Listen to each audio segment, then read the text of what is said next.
Okay, hi everybody. Thanks for popping in with us. We are looking at some Canvas stuff this month, and we wanted to go over remediation courses with you, how to set those up. Remediation courses are basically a course that you create yourself. They are not attached to Skyward, so there is not any syncing involved, but this is a great option for students that need a little extra time, where you're past the term and the Canvas course has been shut down, and then you can give them the access that they need to get that remediated and get their grades up. So we're just going to go through a couple quick, easy steps to do that. It's a really, really simple process. Now, there's a couple different ways you might want to set up a remediation course. You could do, and I was kind of chatting with Jason about this, you could do a remediation course for a student if you felt like maybe there was a student with maybe even multiple teachers that all wanted to put all of the missing work kind of in the same course. That could be an idea. You could do a remediation course for an entire course that you're teaching. So maybe it would be like English 9 or something.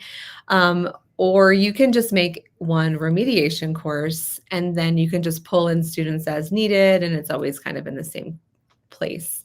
I think that's what I'm going to do today just to show you. But over here you have start a new course. So I'm going to click on that button. We're going to name this course. So maybe I would name this Nelson Remediation Course, and then click on create.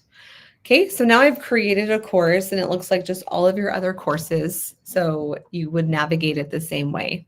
A couple things you'll notice about this course though is, you can go in and add a course code. So you might want to, I don't know, remediate, just something shorter.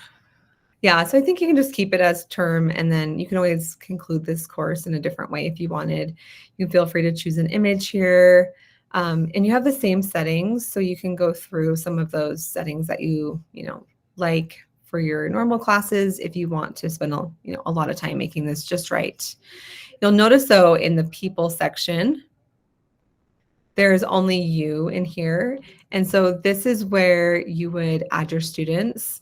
So we're not going to add them quite yet because I would recommend getting some content in here first. To do content is like transferring content from any other course. So you can see right now that's nothing in it. But if you go to home and then you go over to import existing content, then you can select one of your courses. So you're going to go copy a Canvas course, and then you can search for your courses. No, it's not popping up. Oh, there we go. Slowly getting there. We'll just click on one of those. So you can do, this is where you really probably want to do specific content. You probably don't need to copy over the entire course unless a student is missing all of that work. Or if you have so many students in your course that need to remediate that you might need the whole course. Otherwise, you're really going to select specific content. I would also just plan to adjust your due dates and remove old due dates. And then I just don't know what course this is right now. Putting the same course content more than once will operate. Okay. So I just selected import. Now it brought me to the current jobs, and you can see over here it says select content. By clicking on that blue button, I can now go into this course and I can take a whole module if I wanted to, or I can take individual quizzes, individual assignments, and such. Let's look and see what's here. All right, we're going to just pick something. Getting to know you. I'm going to select that one. We're going to let it queue. You'll see that it will load itself up. Okay. The issues typically come from broken links or a video or a picture, so you might just have to check on that in the module. Okay. So that went into imported assignments. It doesn't matter if it's imported or just under assignments, but I definitely want to assign that to a student. So this is also interesting for how you might want to set this up.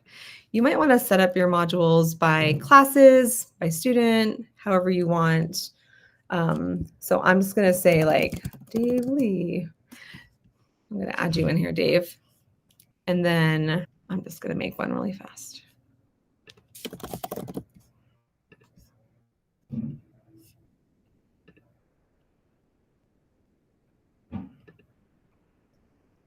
Okay, let's say this is the assignment. It's already pulled through. You've got the right points on there. Everything's on there. Now, typically your assignments go to everyone, but I just want this one to go to Dave Lee. So I need to make sure that, first of all, I've added him to my course.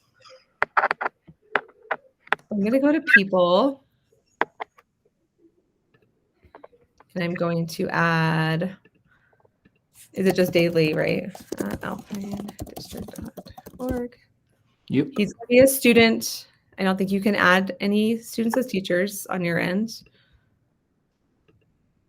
And so now Dave is going to get a notification saying that he's been invited to this remediation class. He'll be able to go into the remediation class and he'll be able to see what assignments were assigned to him specifically. So I don't know if I saved that last one. So for this assignment that I've created, instead of it being for everyone, I just want it to be for Dave. And then your due dates will really just depend on you. What date did you give this student to remediate? There's not going to be any like cutoffs for terms or anything. This is just an agreement that you made with the student on when you're expecting them to get their work done. Nothing really happens if they go past the due date, and it doesn't sync to Skyward, so we don't have to really stress about that. Once the student has submitted the work, you'll just need to go in as the teacher and make sure that you have graded it, it looks good, and then you'll go in manually into Skyward and you will do the grade change and adjust the grade. So that's the basic rundown. Did I miss anything super important? All right, that's it. Thanks, everyone.